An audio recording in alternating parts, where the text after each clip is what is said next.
officially live. Good evening, everyone. We'll start the Common Council Finance and Human Resource Committee meeting for Monday, November 9th. Roll call. Councilmember Mark Davies. Here. Councilmember Scott Harrington. Is here.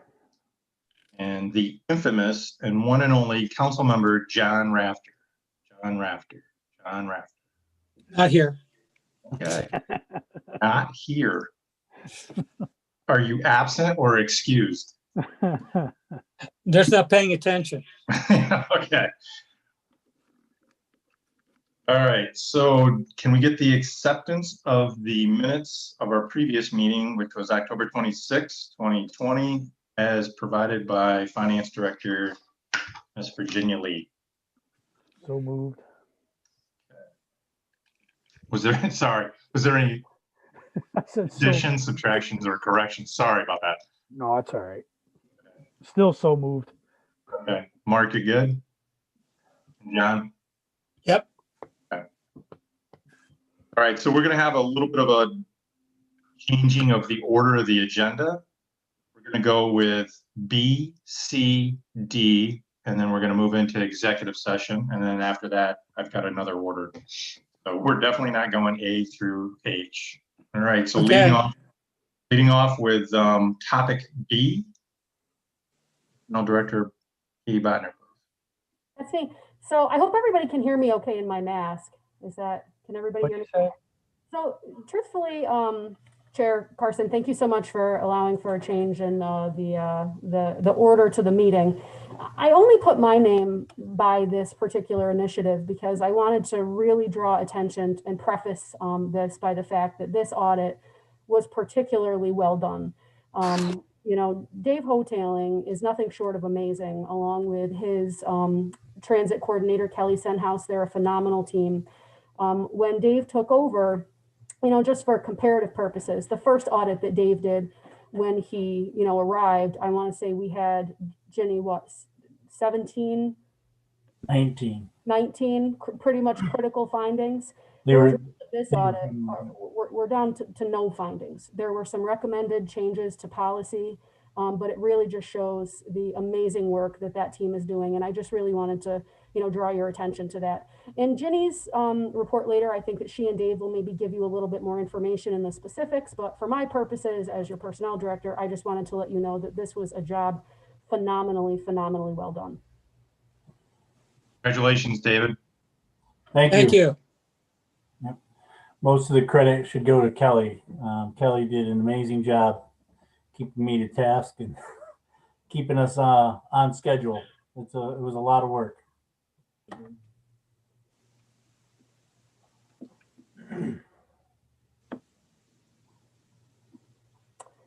That was all I had on that one. When, like I said, Okay. Dave and Ginny will report more on it later during her report, but that was all I had.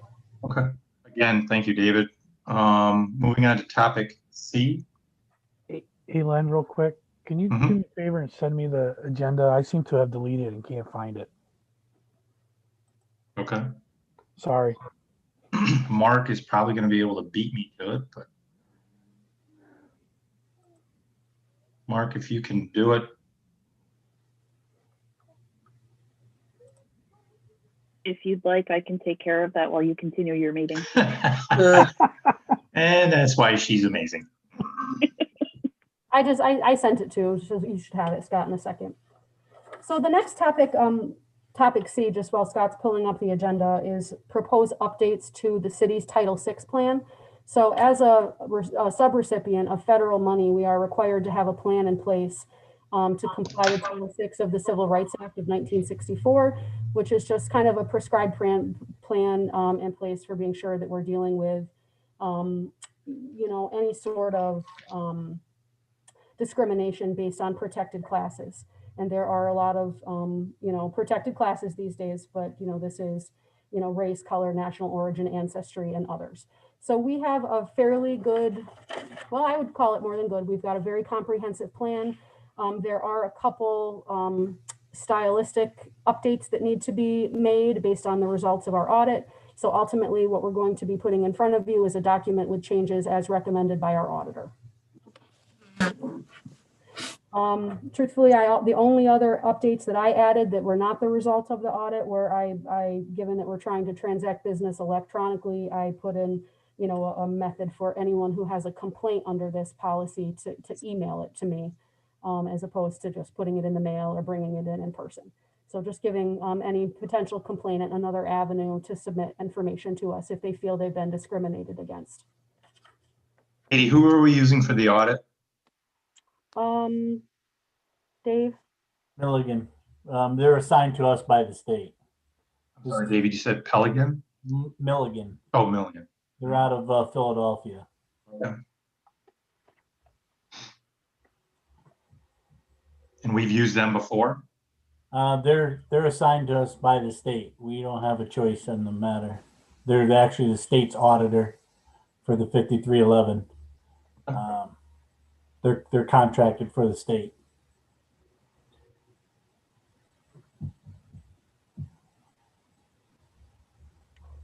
That was all I had on that topic. Okay. Moving on to topic D. Sure.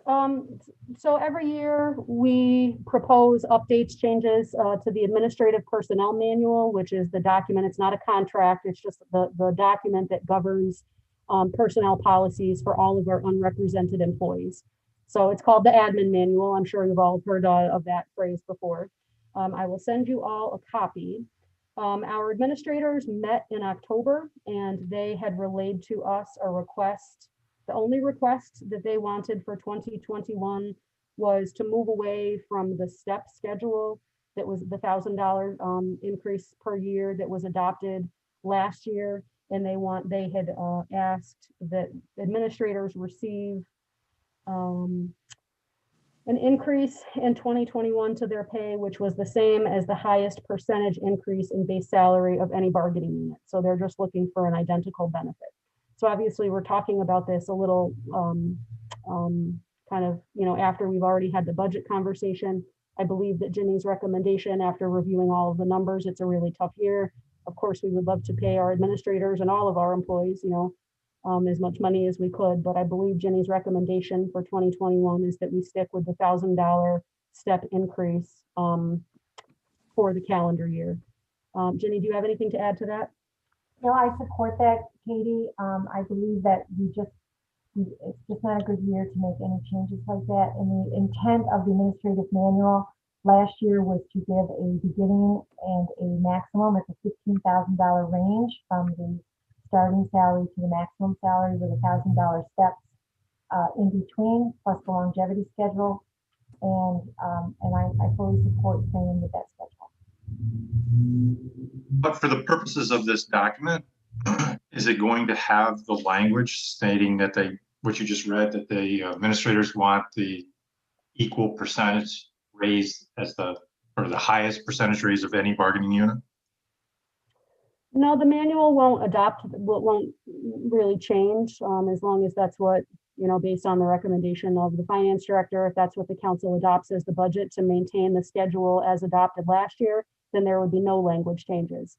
If the council were to decide, sure, we want to give our administrators a 2.5% increase, that was the highest increase that will occur in 2021, then it would require change to the language. And I believe right now that what's budgeted is the $1,000 per employee adjustment. That's correct. It's the $1,000 step plus whatever their changes are in longevity. And one of the reasons we justified a flat dollar amount is because when you start getting into percentage raises on, especially the higher paid people, a 2% raise can be quite an adjustment. So that's why I like to talk in dollars and not percentages in most of my analysis, because I want to know what real dollars are going out the door instead of percentages. For example, you have a 2% tax levy increase that only raises $95,000. But when you have an increase in the retirement system from the police and fire for this year, it was over $100,000. So the tax levy increase is not even going to cover our additional retirement expense that is mandated upon us. So that's why I like to talk in dollars. So Before moving into executive session, to the committee members, and I'd also just like to acknowledge that Mayor Terry Herzig has now joined our meeting. From the committee members, are there any comments, additions, subtractions on topics B, C, and D before passing them to move up? Katie, go ahead. Len, I apologize. We're actually recommending a couple other changes to the actual language, not the salary schedule, but the text of the administrative manual. Right. Those other changes, just very briefly, we would like to add a section that's under health insurance eligibility. For hires made after January 1st of 2021, we would just like to see language added that any employee who's hired after that date, who is married to another city employee, that they would be limited to only one health insurance plan. Currently, if we have, an administrator married to, a bargaining unit member, oftentimes those individuals elect to have separate health insurance plans. I don't really understand why in every case, but it does result in an expense to the city. And I would like to see that consolidated. Earlier this year, we passed legislation that took care of that. Meaning, right, if we have two bargaining unit individuals, they can get to one policy. Right, that was a memorandum of agreement with the IAFF only. So it pertained only to the fire union. Oh, I thought we did it for PBA and IFF, no? No. Okay. No. Hmm. So. Okay, so now, There's something I'm not remembering. I mean, Jenny, do you remember any? No, you're correct, Katie. okay, so was there another change to the administrative manual? Yep, two more quick changes. Under retiree healthcare, we have a sliding scale premium contribution for post-employment health insurance based on years of service to the city. And it goes from 15 years where the retiree contributes 25% up to 35 years where the retiree contributes 5%. And based on a lot of conversation between Jenny and I, we are recommending that we remove that 35-year reduced insurance contribution. We think that, of course, we want to provide retirees who have given a lot of years of service to the city with excellent benefits. But I do think that, we need to control costs somewhere. And, we don't know what's going to happen with health insurance. The trends are, I think that SHRM says that insurance will increase, tenfold over the next decade, unless there's some sort of other, mitigating factor put into place. And I just think that 5% for the level of benefit that we provide is just too little. And I don't think it's sustainable in the long term.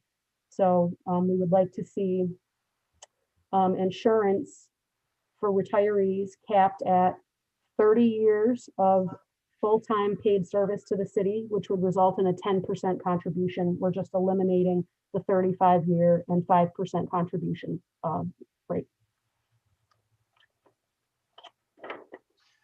So when you send that to us, will we notice the change, meaning the font colors will be changed so we can identify what? Yep, I've got everything done in red. So, and I can send that out momentarily. The only other change that we had asked was just, we have, in the professional development section, we provide for, if an employee is required to have, a CDL to perform their job, we offset the fee. If the employee is required to do field work, we pay for them to have work boots. What we would like is to see us add a tool allowance, specifically for our fleet operation manager, who is required to, maintain his own set of tools in order to do his job. So we would like to see that language added. And we would like to keep it. Approximately how much would we be spending a year for this tool allowance? I've written that we would like it to be consistent with the CSEA agreement, which is $550 a year. Well, it's up to $550 a year, whether or not they spend that much. But because of, truly the nature of the jobs, I really believe this will only apply to one person. And that was all we had. Jenny, was there anything else? No, that was all, Katie. Thank you. So just to recap, we're looking at $1,000 per member for 2021. The change in healthcare was the percentage of the contributions. If an admin member was married to and/or another city staff member, whether bargaining unit or admin, they would pick one policy.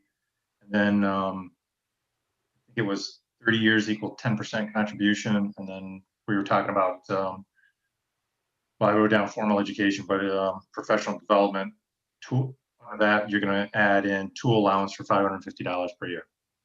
That's correct. Those were the only changes we were recommending. With that said, to the committee members, any thoughts of reasoning of why we should move this up to full council? I guess I'll go first, if that's okay. Sure. I do have a concern with the sliding scale. Last year, without a lot of advance notice of the people in our admin manual, the council before us elected to raise health insurance up to 10%. And we have people that have been employed here for a while. And I think, some are going to fall into that 35 year with 5%. I think we kind of owe it to them that if they're already employed here, I think we should try to keep it that way. I think if we want to put a start date of any new hire after that, after a certain date, I guess I'd be more willing to do that. I just think that, we keep in the long run, your admin, the admin manual is for department heads that don't really get to have overtime. So there's got to be some benefit to wanting to become and move up the chain to become into a department head. And if we keep taking things away and we keep adding things and like happened last year and stuff, I think we're going to hurt ourselves trying to find good quality people to want to keep moving up. So while I completely understand why they want to bring it to the sliding scale to after 30 years at 10%, I think if we already have people employed, I think we should keep it the way it is and make that for new hires after, say, January of 2021. That's just my 2 cents. Katie, Mark or John, do you? Yeah, I'd be interested to hear Katie's response to that. John? Ditto. Let's, Go for it, Katie. Thank you. So I guess I have 2 points to add to that. I think that, we certainly could do that. I believe right now we only have one employee who exceeds 35 years with the city. Jenny, how many years do you have? I have 32. 32. Okay, so you're not there quite yet. So one who's already there, one, Jenny is the other one, not to put Jenny on the spot, but and Scott, I completely understand and appreciate your perspective on, the health insurance changes last year. But I would be remiss if I didn't mention that the council also granted a significant concession to offset the increased health insurance benefits. So going into 2019, the admin manual only provided 20 years of post-employment health insurance benefits for our retirees. To offset the increased contribution rate, George recommended to the council that be made indefinite. So whereas some people could retire at 55, under the old language, you would be, you'd be, off of the insurance when you were 75. Now you can remain on indefinitely for the length of your life. So I do think that was a significant financial exposure to the city and also a significant benefit to the employees. So while I completely understand the perspective that yes, increases were made last year, it was difficult, especially for those administrators on a family plan, there was a concession made to offset it. And I do think that's important to remember. And that's a benefit that our bargaining units don't have.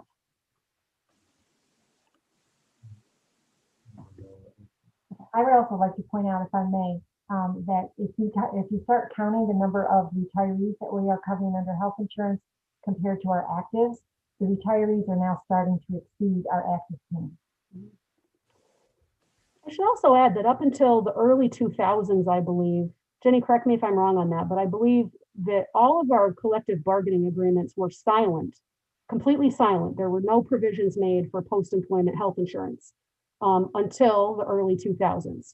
So mine and Ginny's, our predecessors, decided that in the absence of negotiated language, we would just give everyone who retired from the city free health insurance for the rest of their lives. So that resulted in a significant amount of legacy costs to the city. Right now, we have more non-contributory retirees, meaning that the city pays 100% of the premium than we do people who are actually contributing. So again, I certainly understand Councilmember Harrington's concern, and it's your decision to make. This was just a recommendation that we were making based on, the significant out of, contributions made by the city for post-employment health insurance. Len, may I add one thing? Go ahead.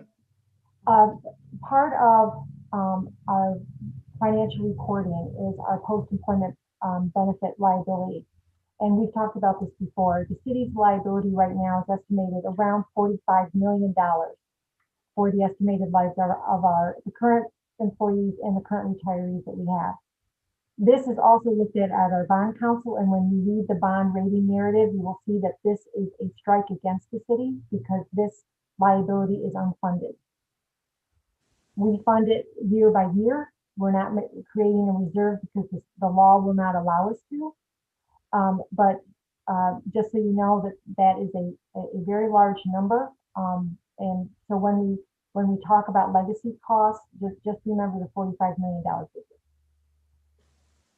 Yeah. So Scott, for me personally, and I'm sorry, Mark, do you want to go first? I was just going to ask if Katie wouldn't mind elaborating a bit more on some of the thinking behind this recommendation. I mean, you hit it, but I just would like to understand a little more thoroughly, if you don't mind. Sure. So, again, I think that when you look at the ballooning cost of health insurance, I mean, granted, we skated away with a 0% increase, but, single and double digit increases every year, are not unheard of. And that's certainly something based on our experience and our plan and what happens with the health of our employees over the next year. We could be faced with a significant, increase. I can't threaten to move to a different, provider every time we don't get a renewal that we want. Eventually, we will have an increase. I think that, 5% right now Ginny, what is a PPO plan? I mean, a single PPO plan. It's about $900 a month if you want to round it. Okay, so if you figure that's just shy of $20,000 a year. So we're paying right now 5% of $20,000 a year for a single plan, and that goes up to 25 on a family plan. 5% of $1,000 a month, increase that $1,000 a month by 10% every year for the next 10 years. That 5% contribution, while it's significant today, is peanuts. It's de minimis 10 years from now. So again, we're just looking at another way to help control those costs because so much was given away in the past. I think that sometimes, and this is my own observation, I don't know if Jenny agrees with me, but I think that oftentimes because we gave such rich benefits for free to people who came before us, that sometimes limits our ability to pay for better benefits for our existing workforce. So that's really my rationale.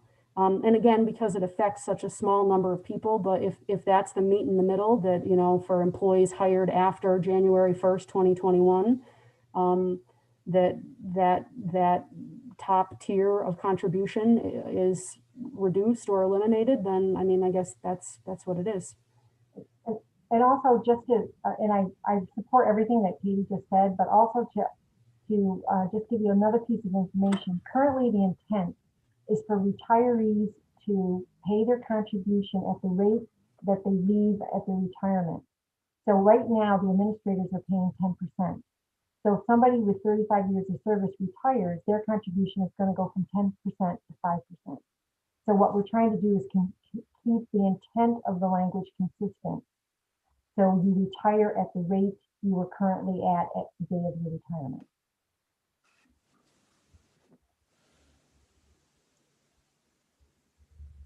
Gary? Thanks, Len. Katie, I imagine you've already done this, but you know, it's important to see what the, we're not in isolation here. And what the market is for what's happening in other places of employment than us.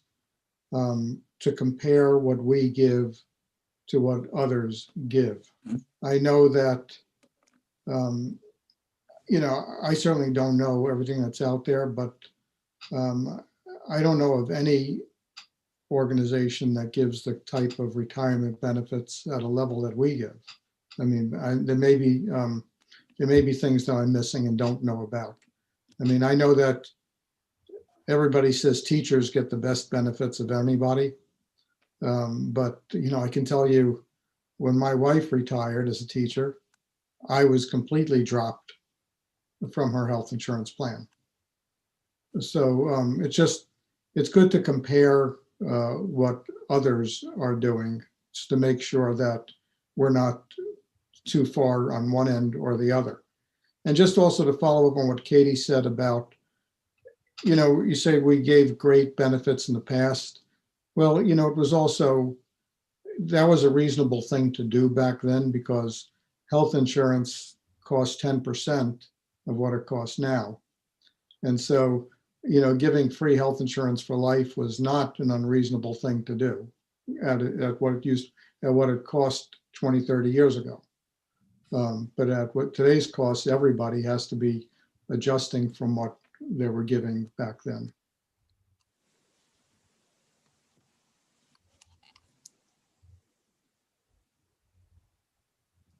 Mark, does that answer your question? Yeah, no, thank you, Katie. I appreciate the elaboration. So just so that I understand it correctly, the only change that you're suggesting is once you get to the 30-year mark, continue paying 10% instead of 5%, because the current language says you drop back to 5%. Is that the essence? Yep, that's correct. You cap your years at 30 and the lowest contribution percentage is 10. Okay. John, did you have any questions? I don't have questions about it. It's a dilemma with rising costs and who's paying them. And I think Katie's point about controlling the possibilities as we move forward is wise. Much like Virginia has pointed out several times in our to look forward at what we are trying to control and have a reasonable pace, because there will be a time, unless there are major changes, that we will not be able to do a lot of things. Correct. So better to wrestle with that now than later. Right. Smaller scale or smaller percentage what we're dealing with right now. Scott?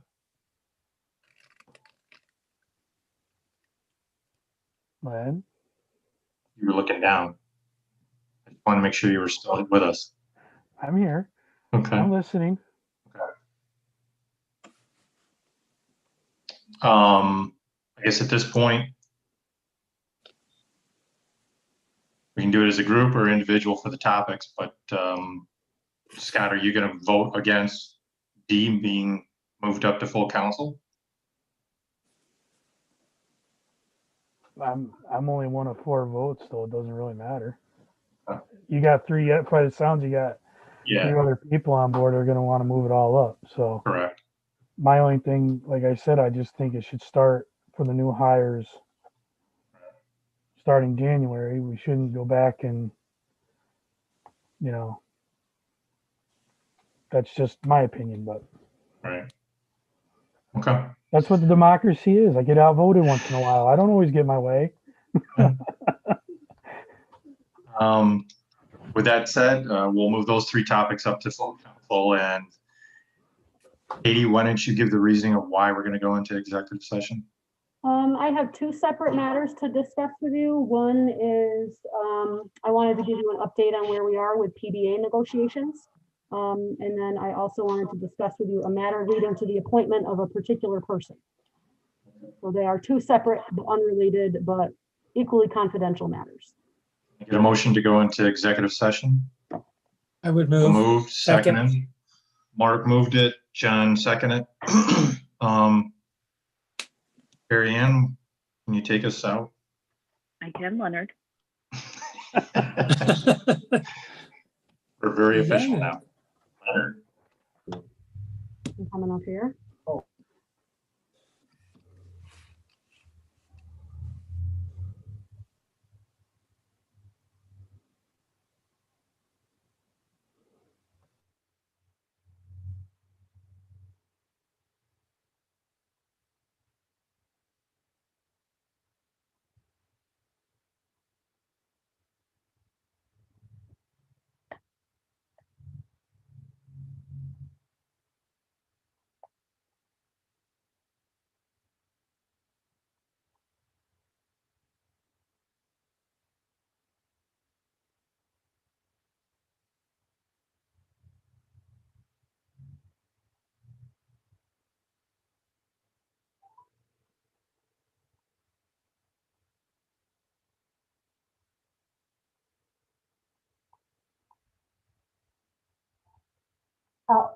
Oh,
So we need to be able to bring Councilmember Harrington back.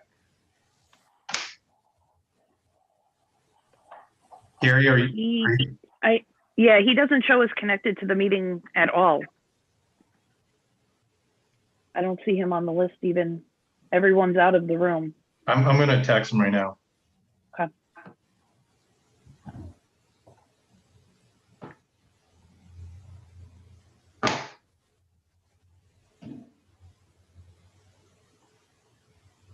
All right, so just for administrative purposes, we've gone through topics B, C, and D.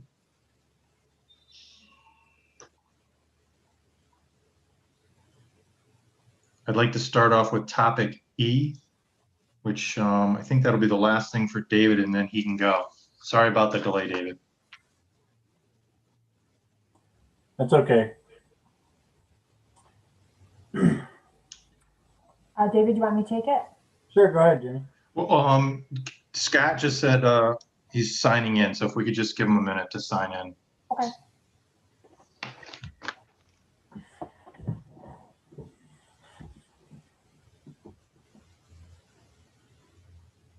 On a different matter, David, I think when I caught you at Home Depot asking about the new SUV, has anything changed since then? No, still hasn't. Funds haven't been released by the state yet. I asked Laura last week. Nothing's changed yet. Okay. All right. Councilmember Harrington has rejoined us. Scott, we're going to be moving to topic E. You're muted. I said, oh crap, I hit the wrong button again. I almost went off out of the meeting. All right. So Jenny, I'm sorry, go ahead. That's okay. That's all right. Sorry, I just wanted to know if we could back up for just a minute to talk about the 5311 grant. Is that okay? Or not the 5311 grant, but the 5311 audit. Katie said that we were going to expand on that just a little bit. We were told that we passed with flying colors through Milligan, who was assigned by New York State. Was there something else? Well, I just wanted to emphasize, I just wanted to add my 2 cents into Katie's congratulations to Dave and Kelly. Oh, okay. Only because this is a huge accomplishment for the city, because this endorses the strength and the leadership that we have in our grants. As you know, OPT is supported a lot by grant revenues. So this is really very important. And I just wanted to add my little 2 cents in there and to say congratulations to David and to Kelly and the whole OPT staff. It shows the services that are being entrusted with the taxpayers' money and that they're doing a really good job. And one of the things that the state looks at when they consider grants in the future is they will take a look at those audit results to see if we're in compliance. Well, again, thank you, David and Kelly, for doing such an outstanding job. Thank you.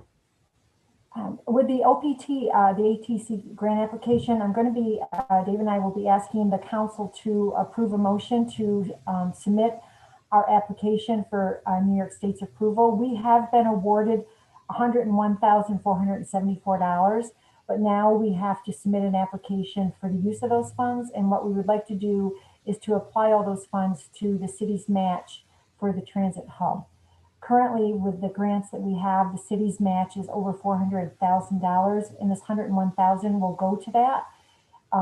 And we're also going to be looking at other ATC funds that we have not utilized and ask DOT to also approve those funds to go towards the transit hub. If I understand this correctly, the 101 plus is going to go for the transit fund or transit center. Sorry. The transit hub, yes. What we can do is we can use ATC funds for our local match.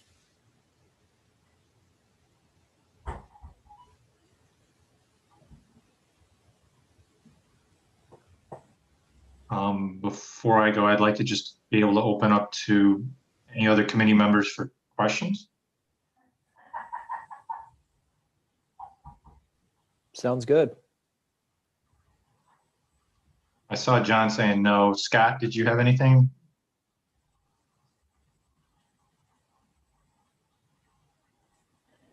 No, yeah, blah, blah. I'm still trying to process what she just said. I'm sorry, Len. Scott, what it is we've been awarded funds through New York State DOT through what they call the Accelerated Transit Capital Program. It's a program that the governor set up in 2020, well, a while ago, but this is the allotment for 2020. And we've been awarded those funds, but now the use of those funds have to get approved not only by council, but by New York State. So we'll take a motion to council for them to approve the intent that we want to use those funds for. That motion and application will then go to the state for their approval. And once they approve it, that application will go in as a committed funds at the state level for that particular purpose. So when we do get into the transit hub construction, we will be able to use that 101,000 towards the city's match from grants that we currently have. That way that it saves the general fund. Okay. Just kind of a side note, David. I think it's because Gary sent an article out. I think it was Gary. Taking a look at what can we do to make life a little bit easier on our existing residents. And I kind of honed in on the elderly. Do we get requests from our elderly? I guess, let me back up. Are we taking care of all their needs? Is there something else that we need to do differently for public transportation with regards to folks that are old like me? Let me think about that. I think we're doing a pretty good job of covering everybody.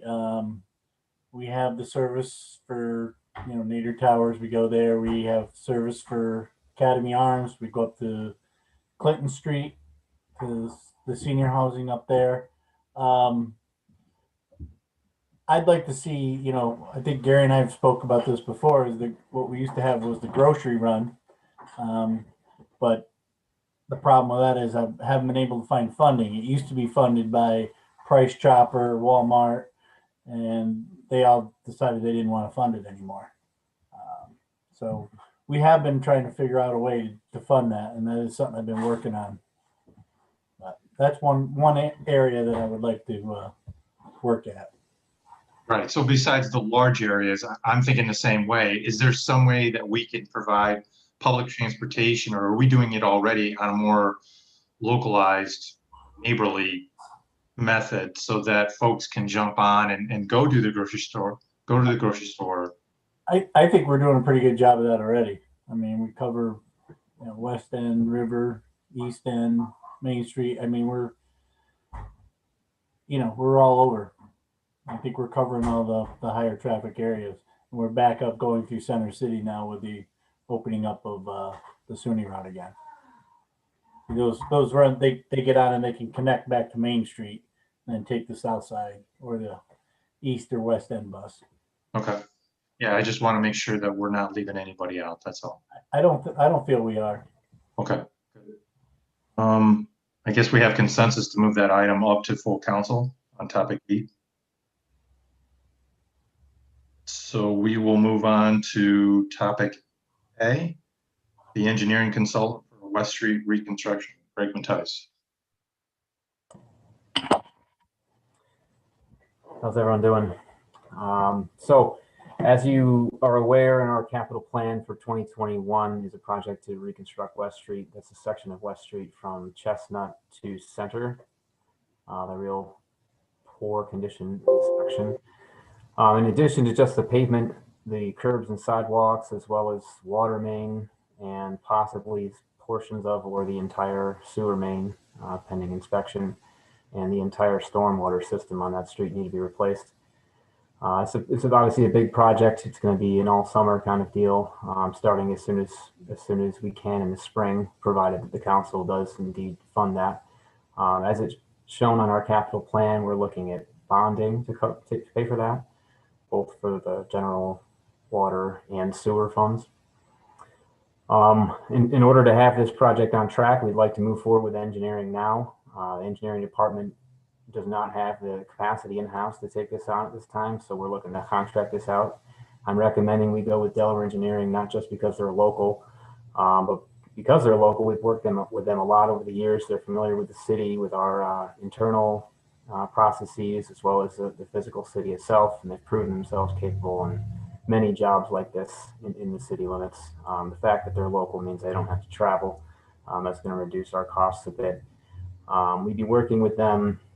They'd be doing the design, and they'd be submitting, creating the plans and submitting that to us for review, as well as to New York State Department of Health for review prior to doing the construction phase. The city would provide full-time construction administration and observation, with Delaware Engineering providing support during that phase. They've submitted a draft proposal to me. The total amount for all phases that they'd be involved in is $112,000. That's $112,000. I think that's a fair price for what we're asking them to do. And of course, that's a not to exceed price. Actual hours worked on the project is what they will bill. That's their estimated costs based on the scope of the work. I can share that proposal with you all if you wish, but it's probably more than you care to look at. But let me know. I can send that on if you'd like. So if we're able to move forward with this, if it looks like that's going to continue to be in the capital plan, I would highly recommend we move forward with this quickly so that we can get the design done this winter and have the project put out to bid in late winter, probably January, in order to get some good construction bids. Have a lot of competition with the contractors looking for work to start the year. I'll get us the best price we can get, and then we can go forward on track. Of course, if the council decided to go forward with the design now and then ultimately decided in the budget process not to fund the construction in 2021 for whatever reason, it's not as though the design documents are going to be wasted. Certainly they would stay on the shelf for another year or two until we got to it. And I don't imagine that the council would push this more than that. At most, just given the state of the road, it's obviously everyone knows it's in need of work. So if there are any other questions, please feel free. So Greg, I was only able to find the CIP that was just recently sent to us. So it's more generalized. It says streets and utilities, and I'm looking at a total of 3.7. How much is West Street going for? Our preliminary construction, our total project estimate, including construction and engineering, is $2,360,000. I'm hopeful that that's a high estimate, conservative, even though it's preliminary. But we'll have, as part of the design process, part of Delaware's task would be to, after they complete the design, come up with an updated engineer's estimate of probable cost. So before we go to bid, we'll have another estimate, and then obviously we'll get bid prices, and then we'll know exactly what it's going to be. Did Delaware Engineering come up with a 2.373? No, that's my estimate based on high-level unit prices and approximate quantities. So they're asked to take over everything. Is that going to change if they find that the construction project number changed? What do you mean? Meaning if they come in and they say, well, it's actually going to cost 3.2 million, will their 112 be bumped up? No, their price isn't just strictly based on a percentage of the construction costs or the total cost. It's based on the scope of work. So I sat down on the phone, talked through with them what all is entailed. Unless the scope of work changes greatly, which it won't. We know generally what it is. So I don't expect that cost to change much. Of course, if during the course of construction things extend longer, it takes longer than expected, or things come up during construction we completely did not anticipate, and that could lead to a change. But I would expect that this number would be pretty good. Any other council member or committee member want to? So Greg, this particular payment for this contract, A, would it be paid in this year, or would that be then in January when the services are delivered? And then B, where is it going to come out of? What fund would this come out of? Is that part of that construction fund? Yeah, so I'll let Jenny jump in here in a minute, but all of the expenses would not be incurred in 2020. Some of them probably would. They'll get right on it. They typically would bill once per month. So You know, the design portion of it, I think they've estimated at $50,000, so you could expect to maybe incur half of that or maybe plus or minus in 2020. It's all going to be included in that proposed to be bonded amount of 2.36 million. Ginny can advise where that money would come from in the short term. Yes, thank you, Greg. We would be advancing this from the general fund. We would just be covering the cash flow, and then it would be treated as a capital project. And once the bids are done for the entire capital project, we would be bringing that to council for approval and doing a bond resolution. But in the interim, it would just be a cash advance from the general fund. Thanks, Jenny. And Greg, just clarification. So a couple of years back, we did, it sounds like a really similar project on Spruce Street. Is that correct? Was that the same type of thing? Water, sewer, curb, road bed, the entire thing? Yeah, very similar. Same idea. Okay, thanks. Mhm. Scott or John?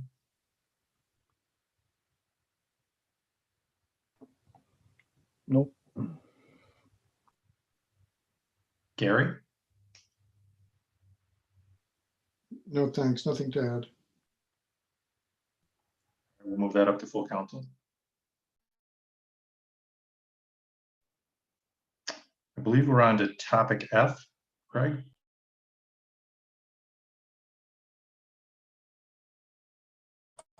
Which one's that? We have a working supervisor. Working supervisor. Okay. So this is a budgeted, currently vacant position that we'd like to fill in the water and sewer crew. You know, if you remember, early winter, or early first quarter of this year, I believe we came to the council and filled 4 working supervisor positions. We currently have 3 working supervisors in the streets or the DPW crew. We're looking to fill this 4th one on the water and sewer crew. We think it's better utilized there. Obviously, there's a water and sewer crew covers the water maintains and operates the water distribution system as well as the wastewater collection system. And there's a lot of responsibility there. They're spread throughout the city. Again, I like to refer to working supervisors as crew leaders. I think that's a better term to use. Working supervisor can be a little bit misleading when people focus on the supervisor word there. I think really the way to think about it is they're workers first who also supervise and lead other employees. So I think it's something that we can definitely benefit from, and we just wanted to come here and explain that before we went and posted or advertised the position at all. And Greg, you said it's currently vacant. So Ginny, we've budgeted for this in 21. Okay. And do you have anybody in particular that you're looking for, or do you have a current list? Meaning, what's your lead time on filling this? I think we'll have to advertise and post the position for the normal protocols, and we'll see who applies internally as well as from the outside, and we'll go from there. I mean, hopefully within a month we can go through the process, plus or minus, but to be determined. Any other committee members see a reason why not to move this up? Okay, moved. Moving on to topic G, which, Greg, is the water meter testing. And me as well. Sorry. Yeah, water meter testing is something that's in our code, should be done periodically of our large water meters. Purpose of testing is to determine the accuracy of the meter at the current time. Our meters were, for the most part, all of our meters, almost all of them were replaced in 2012, part of one big project. Over the life of a meter, its accuracy is going to decline. Very rarely do meters test at above 100% accuracy, registering more than the flow going through it. Almost always they just decline over time, which obviously results in lost revenue that we can't account for. So by testing the larger meters, I mean, Ginny might be able to say off the top of her head, I'm not gonna put her on the spot, I just did, but I don't mean to, the percentage of our water sales that go through large meters, it's obviously much more than the small meters when you look at those amount of flow going through the large meters. So we have less than 100 large, what we call large meters, 2 inch and bigger in the city. And so there's a schedule, it's called out in the city code. We test those at least once every 4 years, some of them, the largest ones, every year.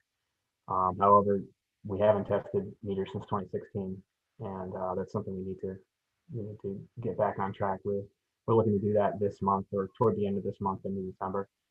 And that will require a funds transfer that Jenny's accounting for, a different item on this agenda. However, meter testing is covered by, the cost of meter testing is covered by the customer whose meter is being tested. The city, per the code, will bill the cost of the test plus a 50% administration fee. So it's not going to be negatively impacting our budget. Of course, it's a cost to the customer, but it's something that's to be expected. And it comes along with the territory of having a large meter. Right, so is the city still gonna endure a cost of $27,980? 27,000, I'm not sure that it's going to be quite that much. Maybe you're referring to another item on the agenda, but we will incur that cost, and then we'll bill the cost plus 50% back to the customer. Jenny? Len, yes, that cost will be expended for hiring the people that have to do the work to do the testing. But on the other side, you will see revenues coming in. But I did not want to change the revenue budget because we are going to have such a loss in the water fund. Also, you're not, it's against regulations to increase your revenue budget if you are not exceeding in all of your categories, except for if you get an unexpected donation or an unexpected grant. So we're not able to increase our water revenue budget for this particular item. Well, what are you guys estimating to get back then? I mean, if we're gonna fork out 27,980, what do you think we're gonna get back? About 32 tests, Greg? Yeah, I think there are 32 tests. We were giving a higher number before. Probably are just under 18,000. So we're gonna get back 18? We're going to get back about 18,000, yes. I have no issue with moving forward with it. And of course, that doesn't account for the increased revenue that would come from if we repair any meters that test inaccurate. The owner is on the hook for the cost. The cost of the initial test plus the 50%, yes. If we find that the meter is inaccurate, it's a city-owned meter. If we need to repair or replace our meter, that cost is on the city. Obviously, ultimately on all the water users, but it's not going to be billed to that individual. But it's but it's part of the infrastructure, and if it's malfunctioning, then we're more likely we're losing more revenue than the cost of that meter. Yeah. Yep. Any other committee members take issue with this? Move it up to full council? Seeing none. Scott, you're good? Okay. Thank you. I believe we're on to Jenny H., the budget transfers. Thank you, Len. The first set of budget transfers is what Greg was referring to, which includes the meter testing, but also there's a number of major repairs that have to be done, which I detailed to you in my narrative, as far as some valves and different materials that will be needed for the water department to make those different repairs. And I would like to do those transfers from contingency because I want to keep the funds that look available in other accounts because we targeted them for possible savings. What we did not target for possible savings was the balance of the contingency fund. So I would like to just stay consistent to just see if we hit our target by the end of the year for the accounts that we did target for savings. We haven't dug in too much into the water contingency account until now, and this will take a pretty good chunk out of it. But I would recommend covering these costs through the contingency, which is about $73,000. The sewer fund, we have some repairs to do there, but we only need one transfer to cover the overhead door because there are available funds in all of the accounts to cover those other repairs that Greg has presented.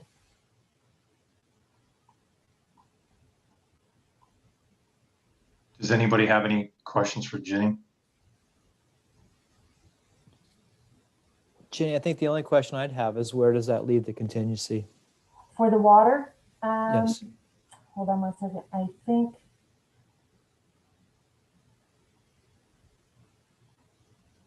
oh, I'm sorry. I actually thought I put that in my narrative. I want to say it will leave about $10,000. And what- check it. Let me just call it up for 1 sec. I think it's Sure. about 10,000. Because I think earlier this year, Jenny didn't have 114,000. Let me just double check.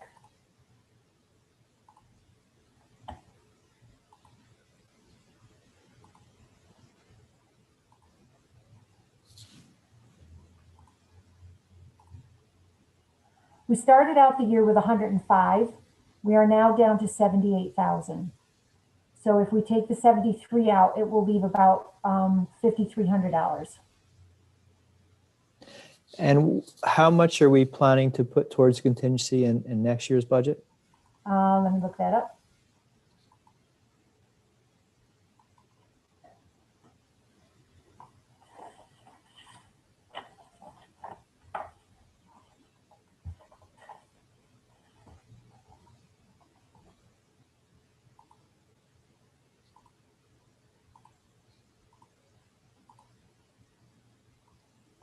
So Greg, while Jenny's looking that up, it might be helpful in the future for our meetings if you could just send us a quick narrative on these items that you're bringing before us. Maybe not necessarily always the employees, but on the equipment and or large infrastructure projects that you're wanting to move forward. If you could just give us a little bit of a narrative, a background on it, that I think would be good. Okay, will do. We have 100,000 in for 2021.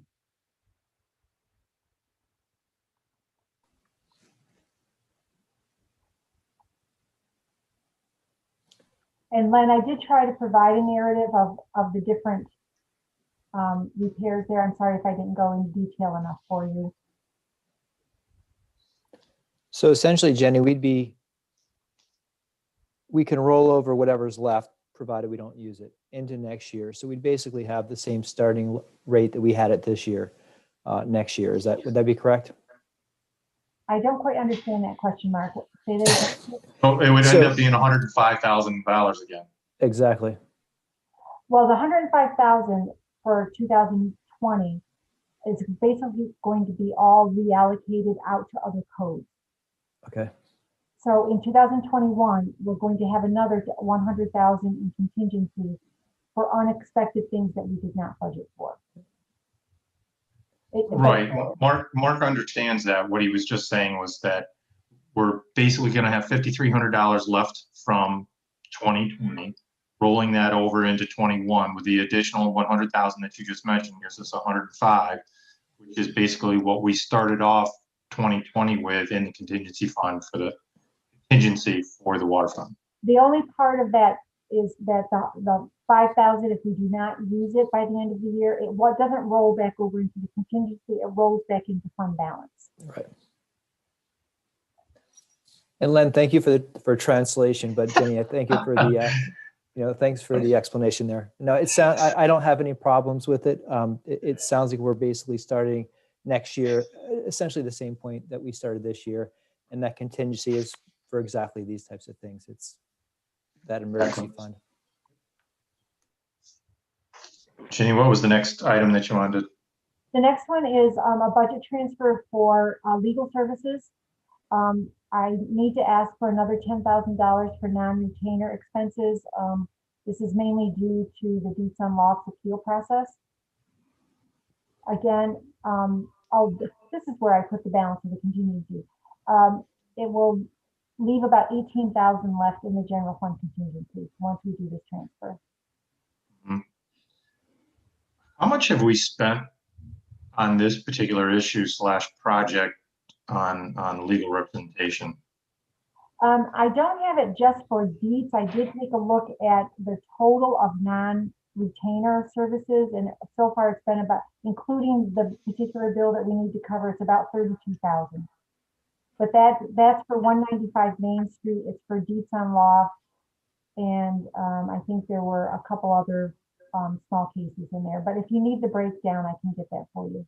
No, I don't want to add any more work to you or Joe.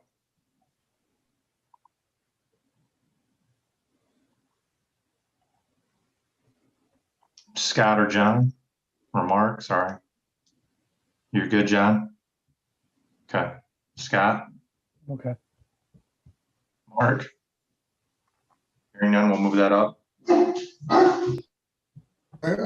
Len, I just want to point out that the bulk of the cost on the Lofts on Dietz Street is being paid for by, is being done by Ken Carney's attorney. So David is assisting him. Very for adding that. I just wanted the general taxpayers, and you knew what I was getting at, know what was going on.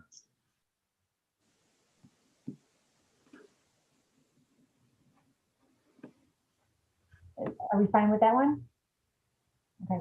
The next, we had spoken about this at the last Finance Committee meeting. It was about the central garage services. And I was able to meet with Charlie and go over anticipated numbers to get us hopefully through the end of the year in these particular departments.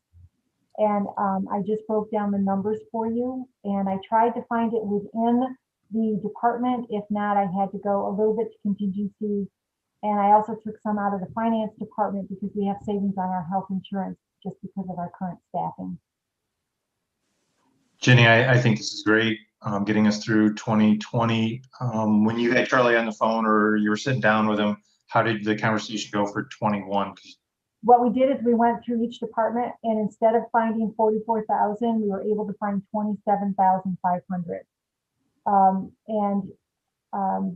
But I do want you to know, I'll just give you a little update that I was able to balance everything today. I made a few minor changes, but we're at the $1 million mark. And where I was able to find some savings is that 2 of the vacancies that we filled in the police department did not require family coverage health insurance. So I was able to reduce that budget. And that brought us to the balancing mark. So what you're referencing is the difference between the 44 and the 27.5? Well, no, what I did is the 44 and the 27.5, but also what I did is I shifted a little bit of more money to the fire department's salary for some title changes there, and ended up being able to stay at the $1 million mark. Okay. Anyone else? Thanks, Jenny. I appreciate all this attention to all these, looking for these cost savings areas. Thank you. It's a team effort. I told the mayor the other day, the department heads have just really been fantastic. Scott, did you have any objections? Okay. I believe the last, you have the FEMA. Yeah, I just wanted to update you on the FEMA claim. It has been submitted. The chief and I met with FEMA today. I've got to get some more information to them. And Greg, I do have some good news. They did not, so far, and I'm knock on wood, object to the wastewater treatment plant testing. The claims person that is auditing it right now did not question it or has not deleted it yet, but again, I'm knocking on wood. And we just need to get a few more answers to them, and then hopefully the claim will get processed. Right now, they're looking at some barriers that they're probably going to deny. It's about $3,600 worth, but we'll see how they end up doing their final approval. And also, I just wanted to let you know that the round 3 of the CARES Act for our ambulance lost revenues has been submitted. And hopefully we will get some additional funding towards that.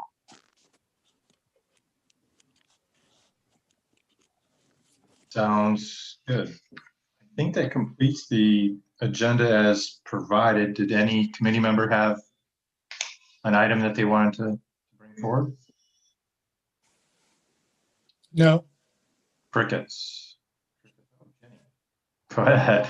I just have one more item. I didn't think of it when I wrote up my narrative over the weekend. I just wanted to let you know that we're getting ready to send up the re-levies to the county and get the motions ready for council approval. And I just wanted to let you know, we've got about 35 customers who have opted for the payment plan, which I think is a very low percentage considering the number of customers that we have. So I just wanted to let you know that.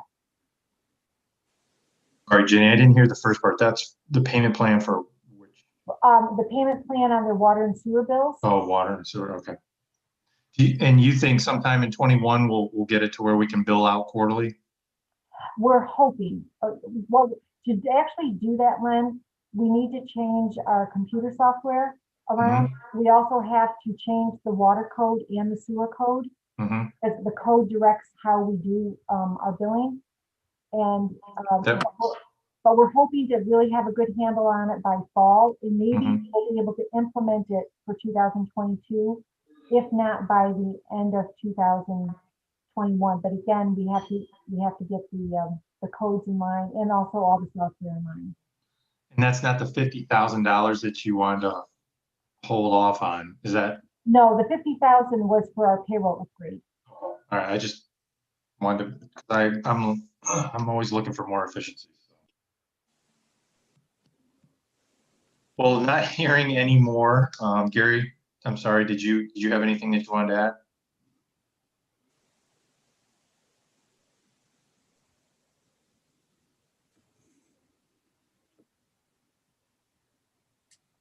Okay. I don't know if the mayor didn't hear you or if he's frozen it. Oh, no, he's moving. You're muted, Gary. I apologize. Another call came in and interrupted my my meeting here. No worries. I just wanted to see if you had anything else that you wanted to bring up for the agenda. No, I don't. Not any other additions to the agenda. I will entertain a motion to adjourn. Moved. Second. Seconded. Thank you.